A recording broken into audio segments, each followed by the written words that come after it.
Bonjour à tous pour ce TD numéro 5 qui porte sur les coûts de la fiscalité. Alors, comme d'habitude, je vous lis les questions et je vous propose une correction. Alors, qu'arrive-t-il au surplus du consommateur et au surplus du producteur lorsque la vente d'un bien est taxée? Alors, rappelez-vous, dans un TD précédent, on a déjà évoqué le problème de la taxe. Qu'est-ce qui se passe lorsqu'un produit est taxé sur un marché? Eh bien, il se passe à peu près la même chose si c'est l'offre qui est taxée ou si c'est la demande qui est taxée. Donc, par exemple, sur ce schéma, on voit un marché représenté par une demande décroissante, par une offre croissante, un prix d'équilibre, ici, sans la taxe, une quantité d'équilibre. Qu'est-ce qui se passe si le vendeur est taxé? Eh bien, on l'avait déjà vu, l'offre a tendance à diminuer, donc il y a déplacement de la droite d'offre avec un nouveau prix d'équilibre. Le prix donc qui sera payé par les acheteurs. Par contre, est-ce que c'est ce que va toucher les vendeurs? Non, les vendeurs ils vont toucher moins, c'est-à-dire l'équivalent ici de la taxe qu'ils vont payer à l'État. Donc tandis que les acheteurs payent ce prix-là, les vendeurs eux ils reçoivent ce prix-là. Qu'est-ce qui se passe si la taxe elle porte sur les consommateurs, c'est-à-dire sur la demande? Alors, dans ce cas-là, c'est la demande qui va se réduire, et donc qui va se déplacer. Donc, la demande se déplace vers un nouveau point d'équilibre. À ce niveau d'équilibre-là, les vendeurs vont recevoir, en tout cas vont vendre leurs produits à ce prix-là. Par contre, les acheteurs, ils vont le payer plus cher, c'est-à-dire ce prix plus le montant de la taxe. Le montant de la taxe, je vous rappelle, qui est représenté ici par cet écart-là. Donc vous voyez, quel que soit l'agent économique qui est taxé, que ce soit l'offreur ou le demandeur, on retrouve dans tous les cas cette situation qui est un prix payé par les acheteurs à ce niveau-là, assez élevé, et un prix reçu par les vendeurs à ce niveau-là. Donc ça va nous permettre de déterminer le surplus du consommateur et le surplus du producteur. Rappelez-vous, le surplus et la zone est représenté par la zone, en tout cas pour la demande, pour les acheteurs, c'est la zone délimitée par le prix payé par l'acheteur et la droite de demande. Donc c'est ce triangle-là. Pour l'offreur, eh bien, c'est la zone délimitée par le prix auquel il vend ses produits et la droite de l'offre. Donc c'est ce triangle-là.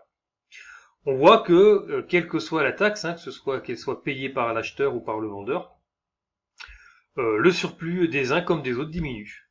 C'est-à-dire qu'à la base, au prix sans taxe, rappelez-vous, le surplus des acheteurs, c'est tout ce triangle-là. Et là, vous voyez, il se réduit à ce triangle-là. Pour l'offre, c'était tout ce triangle-là, c'est-à-dire la zone entre le prix de vente et de vente, et ça se réduit maintenant à ce petit triangle. Donc, on constate que, quelle que soit la taxe, dès qu'il y a taxe, il y a réduction du surplus, tant pour les acheteurs que pour les vendeurs. Alors, il y a quand même un gagnant dans cette histoire, c'est l'État. L'État qui fait payer une taxe et qui va recevoir le produit de cette taxe pour le redistribuer au sein de la société. Donc, il y a quand même du positif. Alors, le surplus réalisé par cette imposition, on va la représenter par cette zone-là. Voilà, cette zone-là, ça représente les recettes fiscales, c'est-à-dire tout ce que l'État va pouvoir toucher et redistribuer au sein de l'économie. Alors pourquoi c'est cette zone-là? Parce que je vous rappelle que cet écart-là représente le montant de la taxe, tout ça là. Et je vous rappelle que bien, quand il y a une taxe, la quantité de marchandises échangées sur le marché, il est à ce niveau-là. Donc ça représente tout ça, la quantité échangée sur le marché. Donc, ce montant-là multiplié par ce montant-là, ça nous fait un côté par un côté, ça nous fait bien la surface d'un rectangle ou d'un carré. On a donc toute cette zone-là qui représente les recettes fiscales. Donc, on a d'un côté le surplus de l'acheteur et le surplus du vendeur qui diminue, mais d'un autre côté, on a les recettes fiscales qui augmentent. Donc il y a du positif, il y a du négatif. La question c'est est-ce que le positif est supérieur au négatif? Alors c'est un peu ce que nous pose la deuxième question, hein. On nous demande de représenter graphiquement l'offre et la demande lorsqu'un bien est taxé et on va identifier la perte sèche. Alors c'est quoi la perte sèche, hein? C'est lorsque les conséquences négatives sont supérieures aux conséquences positives, hein. Donc, perte sèche, hein, c'est lorsque les pertes subies par les acheteurs et les vendeurs sont supérieures aux recettes perçues par le gouvernement. Voilà. Lorsque le négatif est supérieur au positif, on parle de perte sèche. Donc on va comparer le positif et le négatif. Alors, je vous rappelle qu'au début, le surplus du consommateur était représenté par toute cette zone ABC.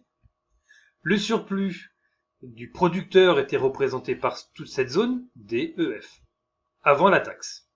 On a vu tout à l'heure que, à cause de la taxe, le surplus du consommateur, il se réduit à la zone A, et le surplus du producteur se réduit à la zone F.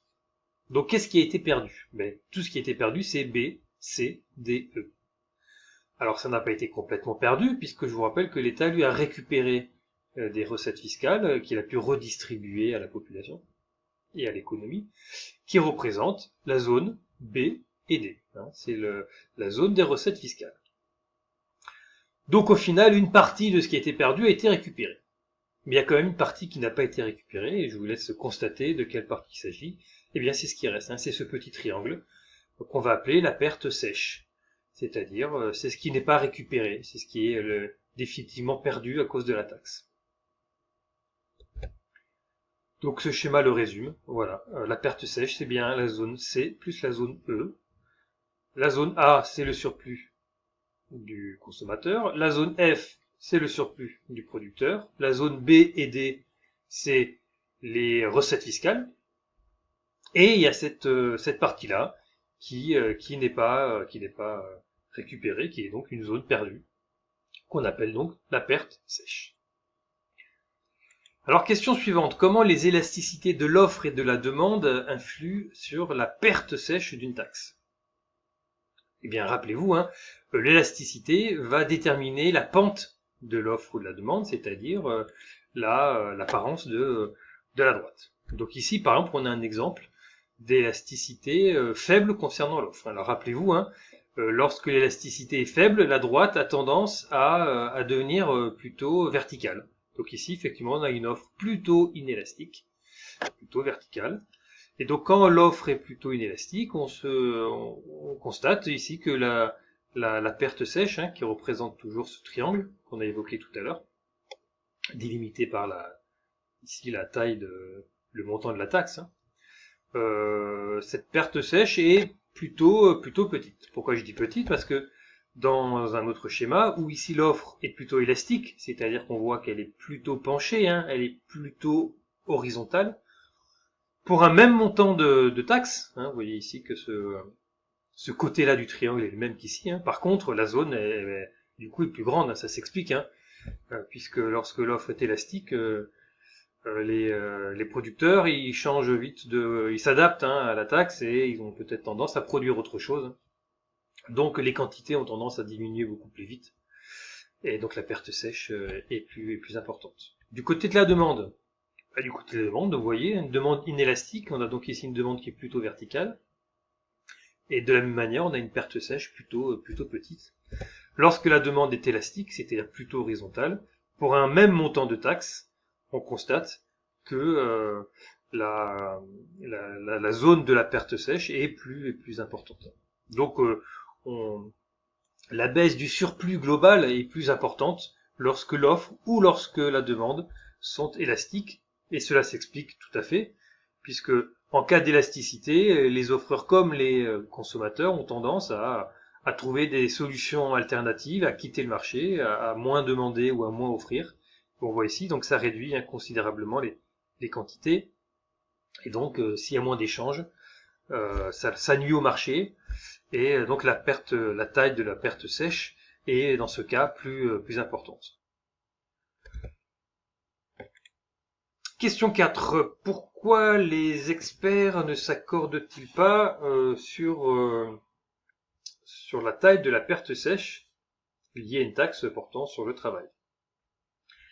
Eh bien, tout simplement parce qu'ils ne sont pas d'accord sur l'élasticité du travail, l'élasticité prix du travail sur le marché du travail. C'est-à-dire que pour certains, le travail est élastique, c'est-à-dire que qu'on réagit, que les travailleurs réagissent rapidement à une évolution des salaires, hein, ou tout comme les entreprises.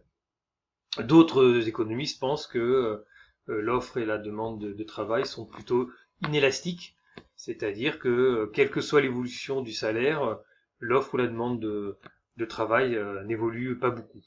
Voilà, donc le point de vue entre les économistes ici diverge sur l'élasticité ou pas de l'offre ou de la demande de travail au salaire, par rapport au salaire. Hein, le salaire étant le prix du travail sur le marché du travail. Alors qu'arrive-t-il à la perte sèche et aux recettes fiscales quand une taxe augmente? Eh bien, on va essayer de le représenter graphiquement.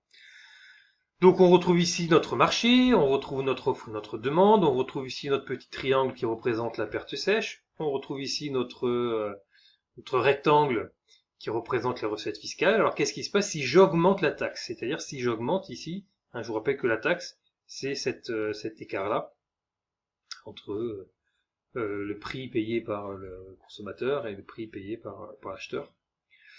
Eh bien vous voyez, hein, si j'augmente la taxe, bien forcément je vais réduire les quantités. Donc la perte sèche augmente. Hein, donc l'inefficacité sur le marché est encore plus visible, hein, de la taxe, puisque le nombre d'échanges diminue.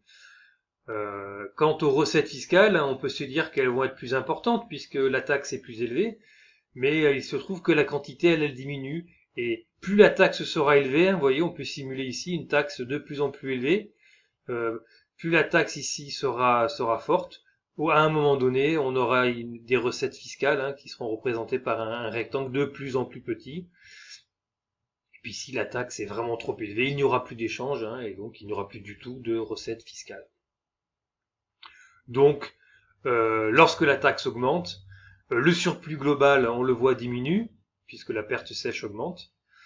Et en même temps, pour l'État, c'est pas non plus une bonne affaire, puisque les recettes fiscales finissent par diminuer, voire par disparaître, hein, puisque la taxe étant trop importante, les échanges cessent et les recettes fiscales finissent par être quasiment nulles. Hein.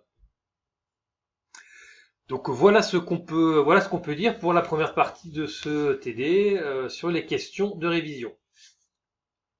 Prochaine vidéo, on va se pencher sur les problèmes d'application.